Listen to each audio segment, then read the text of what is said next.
Welcome to Soft Talk Soliloquy. Today's soliloquy is titled Bhagwan Sharna Trail. It's a travelogue. The sleepy pine forest of Chobhar has not woken up as yet. It's a bit unkempt and certainly not ready yet for a huge footfall. But then who cares?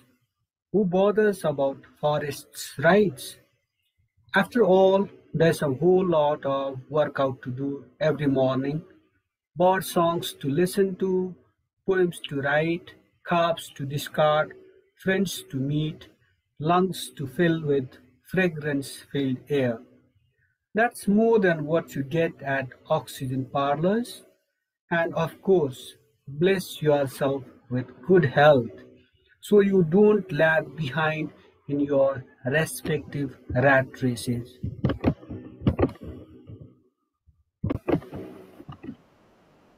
The advantages of workout in the forest are endless.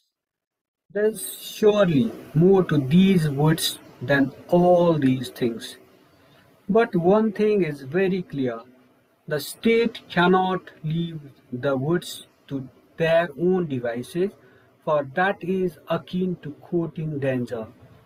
Who knows what fire these woods are hiding in their bosom? And who will be responsible if the pine forest starts behaving like the Great Birnam Woods? What if they start breeding monsters and become a launchpad for attacks against humanity?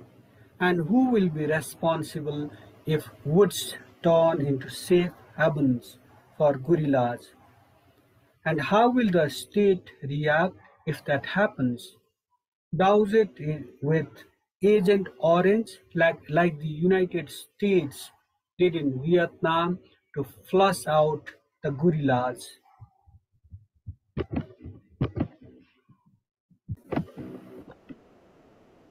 The Nepali state seems well aware of the immediate threats that the woods pose. That's why it has an armed police force battalion at the foot of the forest. In the Orient, woods are also religious spiritual destinations. Many of us may have heard about or read about kings who headed for the woods when they turned old, leaving the reins to their heirs. For example, after the extermination of their kin in the Battle of Kurukshetra, Hastinapur king Dhritarashtra and Queen Gandhari and sister-in-law Kunti, the mother of five Pandava brothers, are said to have sought refuge in the woods and died there in a mysterious fire. Not just the kings and noblemen of those times, even lesser mortals of this day and age head for the woods to take a break from chaotic modern life or to seek God in feeble attempts to liberate themselves from the cycle of birth and death. That's why perhaps we hear people greeting each other with Bhagwan Sharna, surrender to Lord God, that is, as fellow joggers huff and puff their way up and down in these woods. Perhaps they are heading to the temple of Adinath atop the hill or are returning from that spiritual religious abode. Clearly, these people are in a hurry because the rays of the sun are penetrating these woods. These people are acutely aware that Bhagwan is too busy to take care of their businesses. Even along the relatively quiet road winding through the woods down below, there's increased chaos, for the day has already begun. And even in these otherwise solitary woods, as morning matures, Mobile phone sets stop singing Hindi bhajans. These bhajans that appeal you to surrender before gods and goddesses.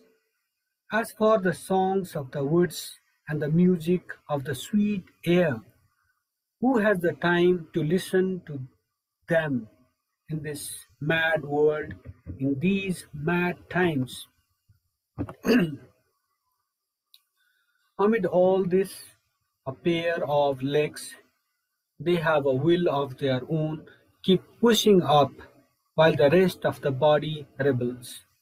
After struggling a bit, a pair of glassy eyes find a peepal tree. The rest of the body drives the legs now. The body sits in a cross-legged position, eyes closed. Then a primordial cinema plays out at a hurtling speed, and a not so keen mind manages to register some portions of the stream of consciousness.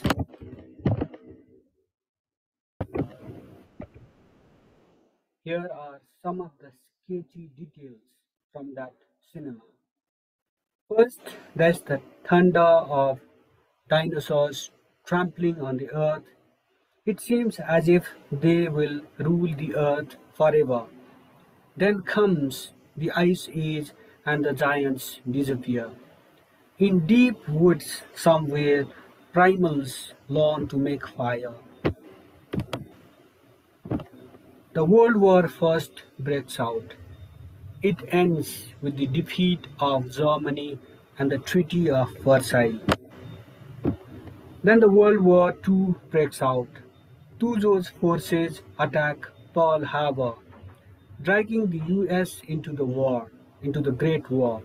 At the Los Alamos National Laboratory, during a test for the A-bomb, the watchtower melts. Mushroom clouds envelop the area. A young scientist goes mad and starts reciting verses from the Bhagavad Gita. There is no commercial break in the stream of consciousness. The US under Harry S. Truman drops Little Boy and Fat Man at Hiroshima and Nagasaki. There's death and destruction on a scale never seen before. Japan surrenders. Hitler kills self. Eva Braun goes down with him. Allies win over Axis powers. The World War II ends with the Axis powers paying a very heavy price. The British leave the Midnight Children in pools of blood. The Operation Desert Storm begins. The second storm sounds death knell for Saddam Hussein. Twin Towers go down. MS-370 disappears. There's a trail of death in Nice during the Bastille Day celebrations. Cuddly elephant and fire-breathing dragon start rising, singing and dancing. There's this talk of the Asian century, marred often by Bhai tension. Massive quakes rock a country trying to rise from debilitating effects of a decade-long war, leaving behind a trail of death and devastation everywhere. Lumbini, the birthplace of the one and the only Sakyamuni Buddha, is in an existential crisis. A massive fire burning close to the historic place and a Solan Khurdalotan dam are putting it in peril. Bhai find themselves in the Doklam standoff, much to the unease of Bhutan. Our Lipulek, Kalapani, Limpiadhura woods start to fester further. Mysteriously, the Lord is nowhere around.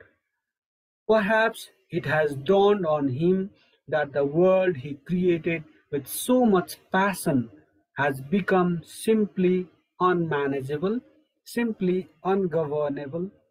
He is meditating somewhere in some solitary woods, thinking of a way to put this world to an end. Aware of this, superpowers and hyperpowers are conducting a frantic search for him with the intention of hunting him down with their weapons of mass destruction. For the God himself is a threat to global security. In their eyes, of course. Suddenly, the stream of consciousness stops as the possessor of the body, closing eyes beneath the tree, feels sharp stings of mosquitoes and opens his eyes.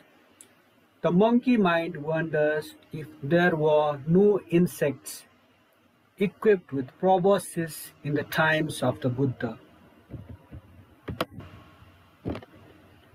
The possessor looks around and finds that the huffing and puffing crowd has thinned.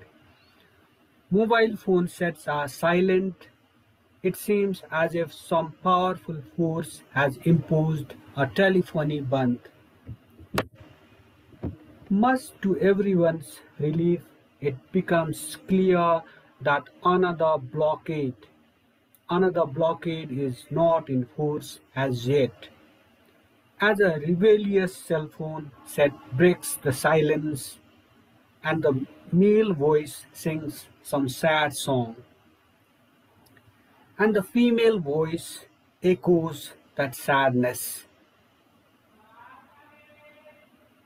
Uh, or the Adam and Eve of biblical times danced to the sad song, the sad love song with the Adams and Eves of this day and age. Some joggers, including those on religious spiritual retreat, seem to feel the pain, and seem to bleed profusely internally as they move on. The wannabe mendicant leaves the sorry scene in a hurry and dissolves into the crowd instead of bothering to embark on a long and tiring journey of spirituality, acutely aware that liberation from the cycles of birth and death is nowhere near for the one who cannot even bear with a mosquito sting. Uh, I forgot to mention this piece was written well after, in the immediate aftermath of uh, the Great Gorkha earthquake of 2015, and in the midst of this Indian blockade after Nepal's Constituent Assembly promulgated a federal democratic secular constitution of the country. With this note, uh, I wrap up this edition of Soft Talk Soliloquy. Soft Talk Soliloquy. I ask you to subscribe to this channel, comment on my presentation, and share. Thank you for watching. Thank you for listening.